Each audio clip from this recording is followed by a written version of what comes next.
Velkommen til den sidste dag her på Blodig Weekend i år. Vi har stadig en masse rigtig fede, spændende film til jer, som kan rykke og rive rigtig godt rundt i det hele. Især den, vi skal se lige om lidt. Jeg lover jer for, at det er en film, som kommer til at rive jer rigtig godt og grundigt rundt. Dagens program, der er stadigvæk nogle godbidder at vente efter filmen. I dag, senere i aften, der har vi endnu en gang en fornøjelse at have besøg af instruktør Brian Yuzna med Reanimator. Hvor der også være Q&A. Den viser vi på 35 mm film. Man kan også vælge, hvis man hellere er til det, at få en unik mulighed for at se det første afsnit af den officielle fortsættelse til Evil Dead-serien med Ash vs. Evil Dead. Og med den store karbiograf, efterfulgt af visningen af den virkelig fine monster-kærlighedshybrid-film Spring. Og til allersidst har vi så fået en ny afslutningsfilm på programmet, når vi viser den danske zombiefilm Sorgenfri, som vi jo skulle have åbnet festivalen med. Det gik lidt galt i teknikken, så vi udskød det, og den viser vi i aften kl. 10 simultant, både her i Asta og ovenpå i Karl. Ovenpå i Karl, instruktør Bo Mikkelsen og producer Sara Namer være til stede og snakke om filmen. Men hvis man rigtig gerne vil se den, men også gerne vil bare lidt hurtigt hjem bagefter, så skal man se den hernede i Asta. Og det er stadig en film, der først får premiere i Danmark her til marts næste år. Så det er en ret unik mulighed for at se den film før alle andre. Men nu til noget helt andet. Vi skal til en antologifilm, German Angst. Og that's why I'm going to switch into English, because it's a great pleasure once more to welcome Mr. Jörg Buttgereit to the stage.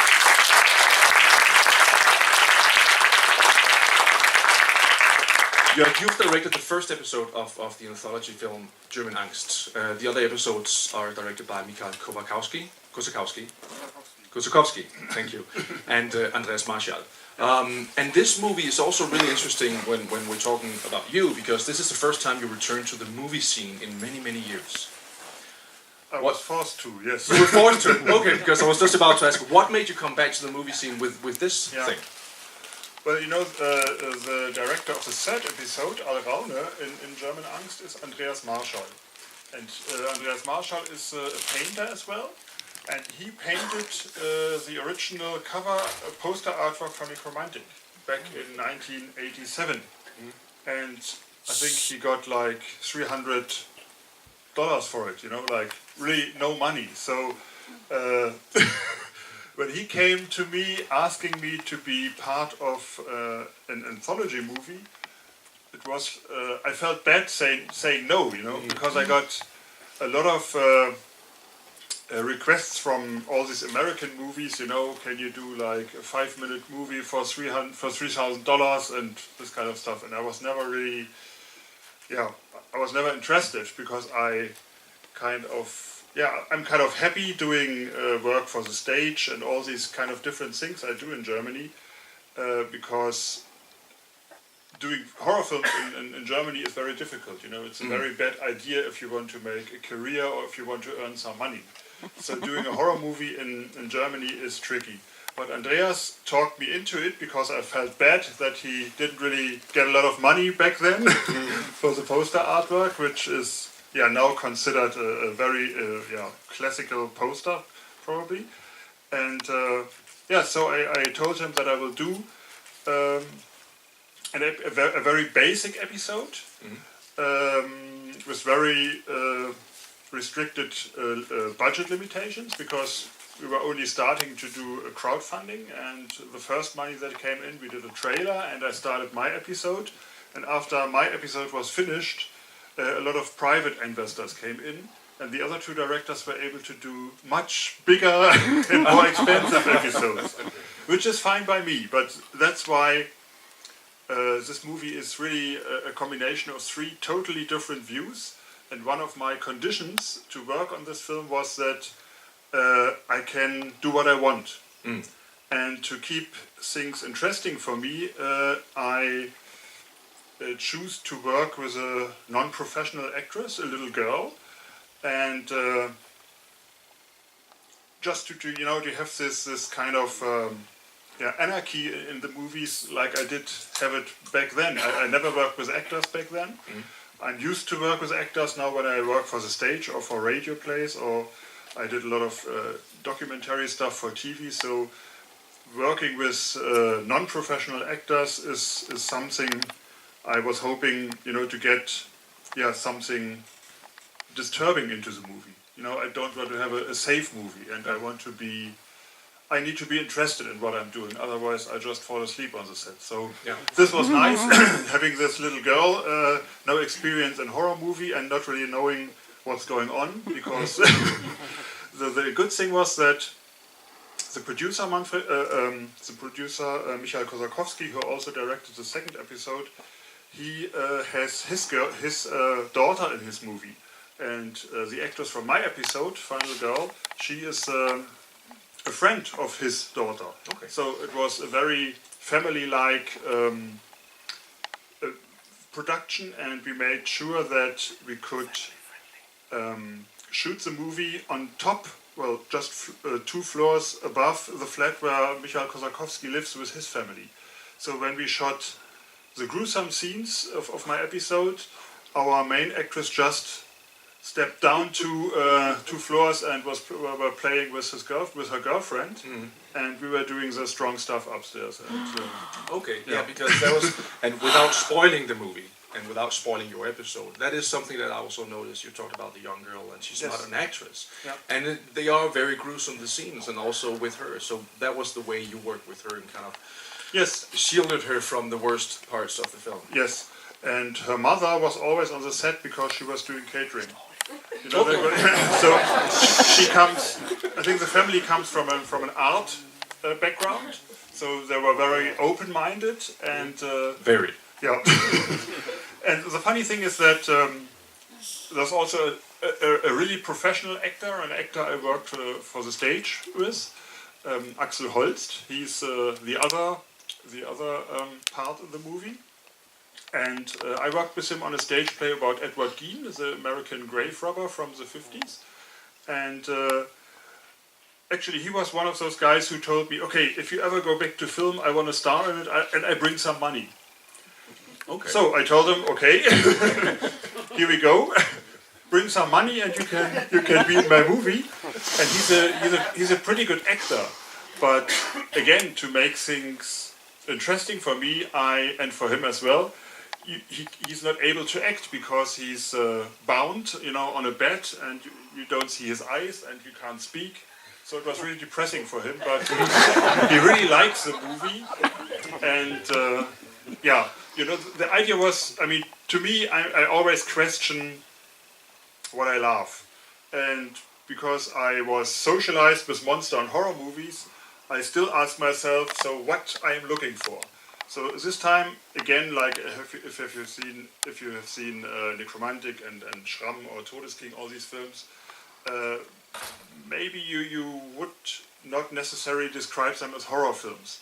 To me, those films are more from an underground movement, with a punk do-it-yourself spirit. And I'm not this young punk with no money anymore, so I needed to do something that makes it different. So I read a review about my episode that it's not so much of a movie, it's more like a poem. I can see you're worried now, but but that's pretty close to what I was trying to do. I read another review where I read that this is like a direct connection to the latest horror movie I did in 1993, to Schramm, because it's also about images in the head of the main actress. In Schramm, that's mainly the stuff a serial killer has in his mind. So I was trying to do to put on pictures on the screen that are in the head of a little girl. That was a goal.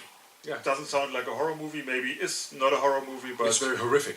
Yeah, but it's very real also. If you look at my older movies, there are no Walking Dead. There is no supernatural stuff. Nobody comes back to life. No. If you're dead, you're dead. A quick question about the actor you used in the bed. Did he pay you before you tied him to the bed? Yes, because otherwise he didn't, but he has a father, and he gave us money. Okay. But I can also say, that this crowdfunding thing sounds very good, but the crowdfunding money was good for my episode, and you could see that my episode didn't cost a lot of stuff, and if the actors bring money, so it's really even if it sounds good to start a project with crowdfunding money, if you want to pay the people who work for you, then you can't really, well, at least not in Germany, you can't really make it. And so the money also came from private investors in the US and some in Germany. Yeah, because the entire movie is crowdfunded.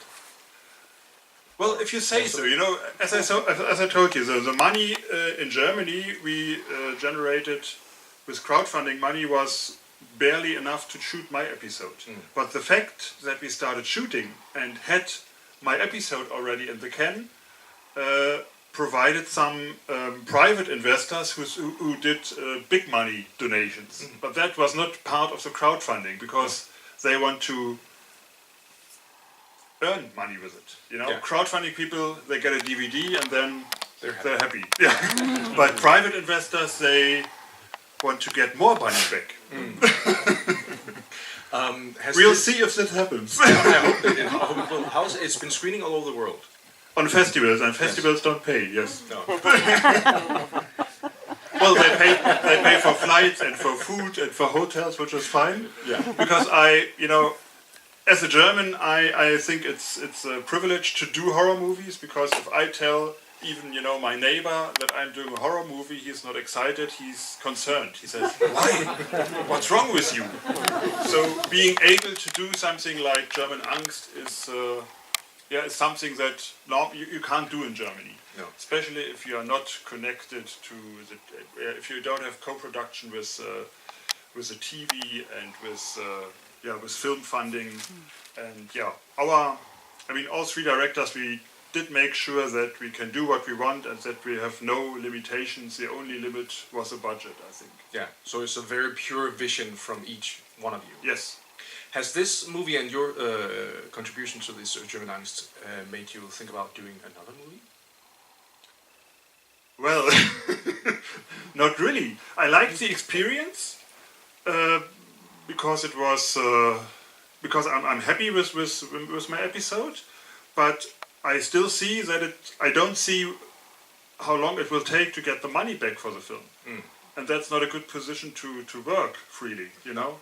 I mean, it's okay when you are 23, like when I did Necromantic. It's okay not to get paid and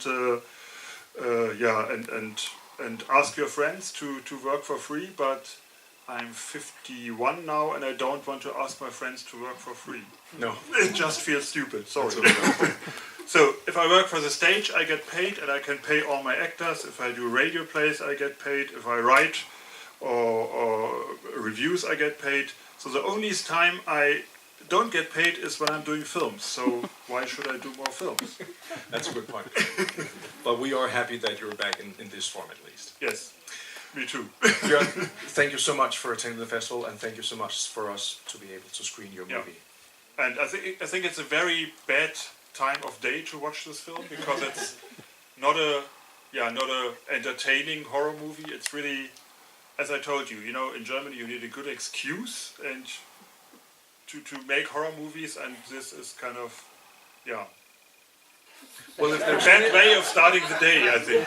I mean, Udo Kier, Udo Kier, we forced him to watch this film in Slovenia a few weeks ago, and he came, and this was like 1 o'clock in the afternoon as well, and he came out of the movie and said, "That's pretty gross," like. But he will be probably in the next movie of Michael Kosakowski. He's doing a film in I think in Austria, and he's probably in it. But it will be totally different. So he liked the fact that we did something different, I think. Yeah. He's German, so he's proud to have some horror business back in Germany, I think. Yeah, and Andreas Marschall, is he also working on something new? I mean, Andreas Marschall, he's the guy who had the idea to do this. He did films before. He did a film called Masks that was in a lot of festivals. And the idea to get back to me was born on these festivals, because in the Q&A, when people know that he did the poster for Necromantic, they always ask what I'm doing. Because my stage work and all the stuff that's so much relating on the German language, it's not known outside of Germany. So he did some very interesting films. I think what he did in German Angst is something I would describe as a new film by Dario Argento, but Dario Argento is not doing these films anymore. So I think Marshall is a really hopeless, in a good way, hopeless Argento fan, and it's well, you can tell when you watch his film that it's twice as long as my episode, and he spent like 5 times the budget I had, which is okay. It was his episode. So he already has written, I think, a new film, but I have no clue how he wants to pay for it. I wish him good luck. Yeah, so do we. But you know, I paid my debts now with him. I don't, I don't want to pay for his expensive Argento fake movies anymore. Unless he one day comes and wants to do a new poster for you, then you know why he wants to do it. Yeah, I mean, yes, that's true. And he's doing a lot of heavy metal artworks. You know, he did all the Creator covers and stuff. So I think he earns money with his artwork, and then he can spend it on movies. Yeah. Maybe he can pay for his own movie next time. We hope so. Jörg, thank you so much for coming. Thank you for having me. And have a good time with the German Angst.